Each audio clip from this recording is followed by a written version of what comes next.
নদীর চরে ম্যানগ্রোভ কেটে জায়গা দখলের অভিযোগে বিক্ষোভ এলাকাবাসী। নদীর চরে ম্যানগ্রোভ কেটে ফিশারি তৈরি করার অভিযোগ শাসক দলের বিরুদ্ধে। ঘটনাটি দক্ষিণ 24 পরগনা জেলার পাথর প্রতিমা ব্লকে পূর্ণচন্দ্রপুর শ্রী নারায়ণপুর গ্রাম পঞ্চায়েতে তারানগর এলাকায়। বিক্ষোভকারী সূত্রে জানা যায়, কালনাগিনী নদীর একটি নাসি খাল তারানগর এলাকা দিয়ে বয়ে গেছে। দুধারে নদীর চরে প্রাকৃতিক আপন নিয়মে জন্মানো এবং সরকারি প্রকল্পে ম্যানগ্রোভ লাগানোর ফলে ঘন জঙ্গলের সবুজায়নে ভরে উঠেছে নদীর চর, যেখানে এখনো পর্যন্ত জোয়ার ভাটা খেলে। হঠাৎ লোকসভা ভোটের ফল প্রকাশের পর রাতের অন্ধকারে বড় বড় ম্যানগ্রোভ কেটে ফেলে ফিশারি করার জন্য মাটির বাঁধ তৈরি করা শুরু হয়। এলাকার মানুষজন বাধা দিলে তাদের উপরে নানা রকম হুমকির অভিযোগ ওঠে শাসক দলের বেশ কিছু ব্যক্তির বিরুদ্ধে। এই বিষয়ে এলাকার মানুষজন ঢোলাহাট থানায় খবর দিলে প্রশাসন এসে মাটি কাটা বন্ধ করে বলে জানা যায়। এলাকাবাসী এসডিও, বিডিও, বন দপ্তর এবং বিএলআরওর কাছে লিখিত অভিযোগ দায়ের করেছে। তাছাড়া অভিযুক্তদের পক্ষ থেকে নানা রকম হুমকি আসার কারণে তারানগর কালনাগিনী নদীর চরে দাঁড়িয়ে শতাধিক গ্রামবাসী বিক্ষোভ দেখান। এ বিষয়ে অভিযুক্তরা জানান, এই জায়গা তাদের রেকর্ড ভক্ত কেনা জায়গা। অন্যদিকে পঞ্চায়েত সদস্য বলেন, তিনি ঘটনাটি শুনেছেন, তবে প্রকৃত কার জায়গা তার জানা নেই। গ্রাম পঞ্চায়েতের প্রধান এই অভিযোগের কথা স্বীকার করে নেন, তবে তিনি উভয় পক্ষের মধ্যে বসে সিদ্ধান্ত নিয়েছেন বলে জানান। বিরোধীদের পক্ষ থেকে এই ঘটনার তীব্র নিন্দা করা হয়েছে। প্রশ্ন উঠছে, ম্যানগ্রোভ ভর্তি নদীর চর কিভাবে মালিকের কাছ থেকে কিনে রেকর্ড করা হয়? আর আপনারা সেই ছবি সরাসরি দেখছেন শুধুমাত্র বাস্তব নিউজের পর্দায়।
চর ছিল, যে চরটা আছে সেই চরটার মধ্যে ওনারা গাছ কেটে নিয়ে ফিশারি করছে।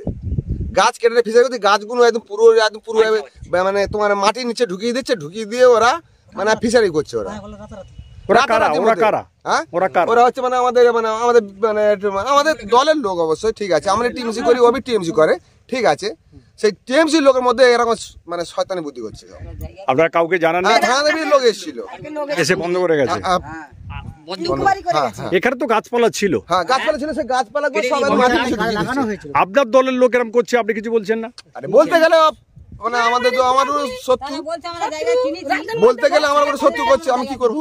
পাশে বাস করে, তারা সরবরাহ করে, তাদের ছাড় গরু বাঁধে এখানটায় খাওয়া মাখার জন্য গাছপালা ভেঙে নিয়ে, কিন্তু এরা তো শুনছে না। তৃণমূলের গুন্ডারা দাবড়াচ্ছে, খুন করবে, জখম করবে, তাহলে মানুষ এখানে বাস করবে কি করে? সরকারি জায়গা, গাছপালা ছিল, সরকারি জায়গা। আমরা গাছ লাগিয়েছি তো, আমরা শুধু সরকার যখন দিয়েছিল যে আমরা গাছ লাগান, আমরা লাগিয়েছি, কিন্তু তবু আমাদের শুনছে না। এরা অন্যায়, অত্যাচার, ব্যভিচার, এরা কাউকে মানছে না। এ তৃণমূলের গুন্ডারা লাগিয়ে দিয়েছে প্রধান সাহেব, এখানে লাগিয়ে না হলে করে কি করে? ওরা গাছাড়ি যা ছিল বাবা সব কাটা, ওরা মেশিন লাগছে, গাছাড়ি কাটা মাটির ভিতরে ঢুকিয়ে দিচ্ছে। আমরা যখন বলতে আসছি, আমাদের উপরে খেপে যাচ্ছে মারধর করতে। আমরা কিনেছি, তোমাদের এখানে কোনো অধিকার নেই বলে আমাদের দাবড়া। এটা তো নদীর চর, এটা নদীর চর, ওরা নাকি কিনেছে, আমাদেরকে কোনো করতে দেবে না। এখান থেকে পোলধার তৈরি নাকি ওরাও 20 বিঘা না 21 বিঘা জায়গা কিনেছি। আমরা মাছ ধরতে গেলে মারধর, আমরা জঙ্গলে গাছ বসিয়েছি, হয়তো গাছের গটে পালাপুলি পড়ছে, আমরা গুড়িতে গেলে সেও মারধর, সেও দাবড়া দাবড়ি। বড় বড় গাছ তারা কেটে পুঁতে দিচ্ছে, গাছ ভেঙে ঝড়ে গড়ে যাচ্ছে বাবা। দু একটা আমরা গুঁড়োতে গেলে গন্ডগোল, আমরা গুঁড়োতে গেলে মারামারি, আমাদের শাসাচ্ছে, আমাদের কত কি করছে, বলে তোদেরকে রাতের মধ্যে ঘর ঘর ছাড়া করবো, উমুক করবো, তুমুক করবো। ওরা কারা, লোকগুলো কারা? ওই তো তৃণমূলের লোক, ওই আছে বলাইপতি আছে, শিবরাম বারিক আছে, সীতারাম বারিক আছে, ভাস্করপতি আছে, সে জয়দেব হালদার আছে, গৌতম হালদার আছে, এ গৌতম পাত্র, এরম করবে বাবা। তাহলে আমরা কি থাকতে পারবো না? নদীর যখন জল বাড়ে আমাদের ঝাঁপিয়ে জল যাচ্ছে, যে একচালা মাটি তুলে নিয়ে যে নদীর বান্ডারে গায়ে দেবো, বলে কোদাল লাগালে তোদের ওইখানে কবের ভিতরে ঢুকিয়ে দেবো ওই কোদাল দিয়ে। তাই আমরা আজকে বিক্ষোভ করছে। হ্যাঁ, তাই জন্য আমরা আজকের বিক্ষোভ। হ্যাঁ, ওরা গাছ বড় বড় গাছ ছিল, সব মাটি চাপা দিয়েছে। হ্যাঁ, মাটি কেটেছে তৃণমূলের লোকেরা সব। এটা নদীর চর, কি করে ভরাট হচ্ছে? সরকারি জোরা নদীর চর হয়েছে, তখন ওরা কিনেছে জোর করে, আমাদের বাঁধতে দিচ্ছে না। মাছ ধরতে যাবে, লাভতে দেয়নি। আমার গাছপালা কাটছি, কেটে চাপা দিচ্ছে, বাঁধ কাটছে, দেখুন না, দেখুন। হ্যাঁ, বাধা দিচ্ছে, বলে যাচ্ছে আবার দাঁড় নিয়ে ছুটে আসতে যে আমাদের মারতে। আপনারা বাধা দেওয়ার জন্য? হ্যাঁ, আমরা কি আমরা বাধা দিচ্ছি, ছুটে আসছে, মা পনিং নিয়ে ছুটে আসছে। আপনারা কি চাইছেন? আমরা চাইছি এখানে কোনো ফেসার হবে না, শান্তি চাই। গাছ কেন সরকারি তো গাছ, আমরা তো বসিয়েছি। আরে বন্যা হলে তো নদী আপনার মধ্যে অভিযোগ উঠেছে আপনারা নদীর চরে ম্যানগ্রোভ কেটে ফিশারি করছে, কি বলবেন?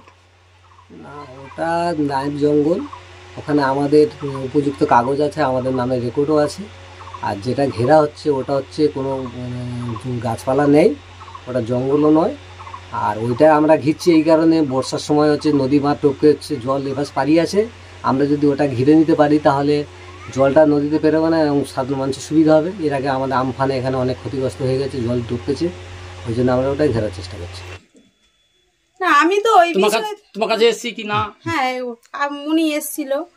এবারে ওই ঘটনাটা যে ওখানে আগে কি হয়েছে আমি জানি না, এখন আপাতত এখন মাটি কাটা হচ্ছে ওখানে। আপনাকে কিছু জানায়নি যে মাটি কাটার পারমিশন নেয়নি আপনার কাছে? না। অঞ্চলের তারানগর এলাকায় ম্যানগ্রোভ কেটে ফিশারি করার অভিযোগ উঠেছে, আপনি কি বলবেন? ওটা আমার কাছে মৌখিকভাবে ওটা দীর্ঘদিনের, ওখানে চাষিরা রয়েছিলেন মালিকানি জায়গা, নদীর চর। এবারে সেই জায়গাটা আজকে মালিকদের কাছ থেকে কেউ কি নিয়েছে কিনা তাও আমার জানা নেই। আপাতত আমার কাছে ওরা ব্যক্তিগতভাবে ফোন করেছিল যে আমরা ওখানে আমার ওই ম্যানগ্রোভ কেটে ওখানে ওরা মাটি কাটছে, এইটুকু একটা রিপোর্ট আছে। এবং এখানে একটা সুষ্ঠু মীমাংসার জন্য উনি চাইছিলেন, কিন্তু লিখিতভাবে কোনো আমার কাছে না দেওয়ার জন্য আমি ওটাকে নিয়ে কোনো প্রকার করিনি। তবে যারা বিরোধী ছিলেন, কাটছিলেন, মাটি যারা কাটছিলেন, তাদের ফোন করে বলেছিলাম ব্যাপারটাকে সলভেশন নিজেদের মধ্যে করে নেওয়ার জন্য। আচ্ছা, আপনার কি মনে হয় ম্যানগ্রোভ কেটে যদি নিজের জায়গা হয় কেউ কি পারবে কোনো জায়গায় দখল করতে? সেটা হওয়া উচিত নয়, ম্যানগ্রোভ ধ্বংস করে কোনো কাজ করাটাও ঠিক না। আপনার পরিচয়? আমি শ্রীরামপুর পঞ্চায়েত গ্রাম পঞ্চায়েতের প্রধান বিকাশ কান্তিপতি।